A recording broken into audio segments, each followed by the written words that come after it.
you a business leader? Are you someone that has people reporting to you? Do you work within a large organization where you have a lot of contact with other, as we would call, interpersonal interactions? Do you feel that you have the awareness of self, the skills, the emotional intelligence, the understanding of how to relate to people, how people see you, how people experience you? Do you feel that you have that sense, knowledge, awareness? Most people don't.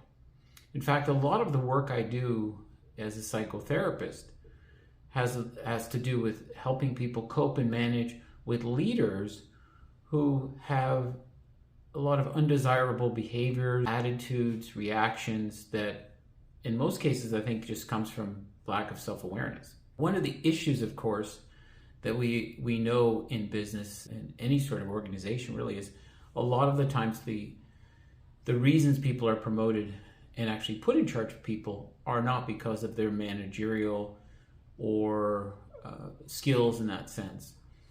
They're promoted because of their success in whatever they're doing, whether they're selling or overseeing something. Maybe they're a technical person, they're overseeing projects, whatever it is.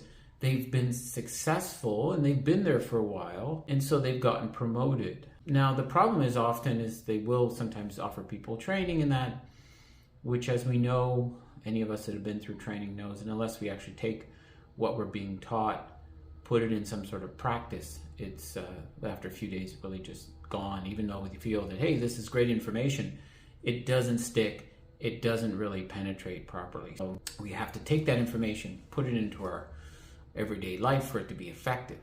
The point I'm trying to make is, if you're leading people, if your professional life has a lot to do with interactions with others, you need to do the work to be self-aware, to have a high emotional intelligence. Ideally, not every manager wants to be authentic, but I think most of the successful, in terms of working with people, leaders today are more authentic, more honest, leading from a place of honesty, awareness. Now, one of the things that comes up an awful lot when I work with people that are in these positions, mid-level managers or higher, is they are often then promoted and feel that they should be in these roles, want these roles, are then given these roles, and then once they're in these roles feel that somehow that they don't belong in these roles, that if people really understood how much they didn't know, they wouldn't be in these roles. In other words, the common term for this would be imposter syndrome in a sense. So there's a lot of this happening, and that also has a lot to do with lack of self-awareness, a lack of understanding of how your brain works.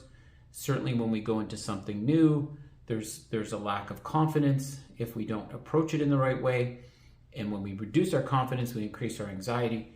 And that's when this self-doubt and a lot of second-guessing ourselves comes in, and it can basically destroy someone if you don't focus in the right approach.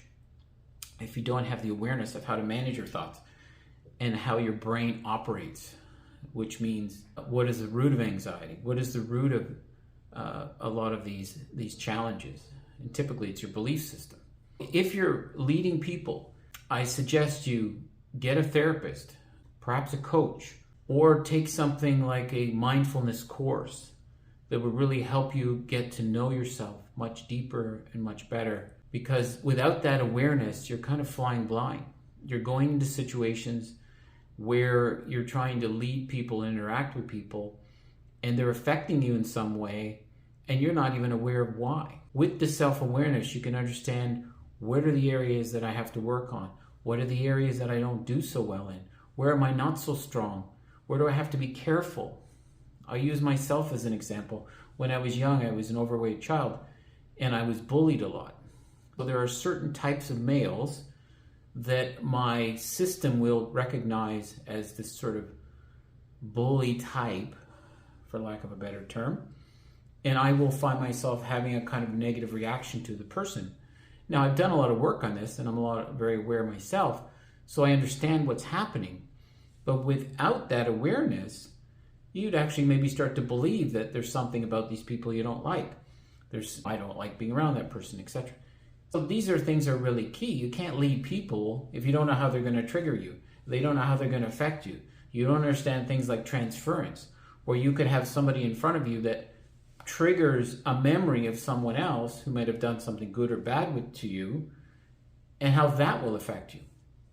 These are things that as therapists, we have to go through to be therapists.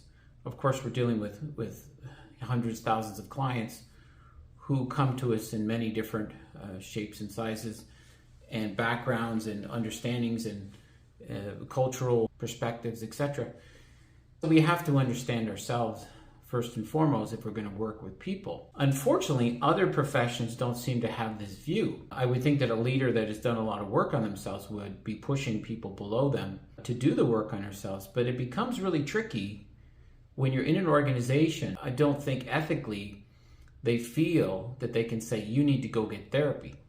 They can say, you need to maybe improve in this area, but they're not going to say to people, you need to go have therapy, typically. If that's you, if you're leading people and you feel like you're flying blind, then find some way to meet with someone, work with someone with the goal of becoming more self-aware. Things like emotional intelligence and authenticity, there's very specific ways you have to approach those.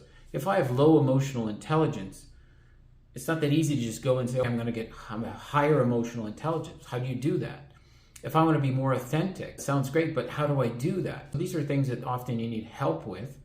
And as I said, if you're not willing to see somebody, then certainly something like a mindfulness training program that was certainly a few weeks in length, that was very in depth, not just doing meditation now and again, which not necessarily wrong with that, but we need to go deeper and really hone these skills of awareness and observation of self to really understand. So as you start that journey, of course, it dictates where you go.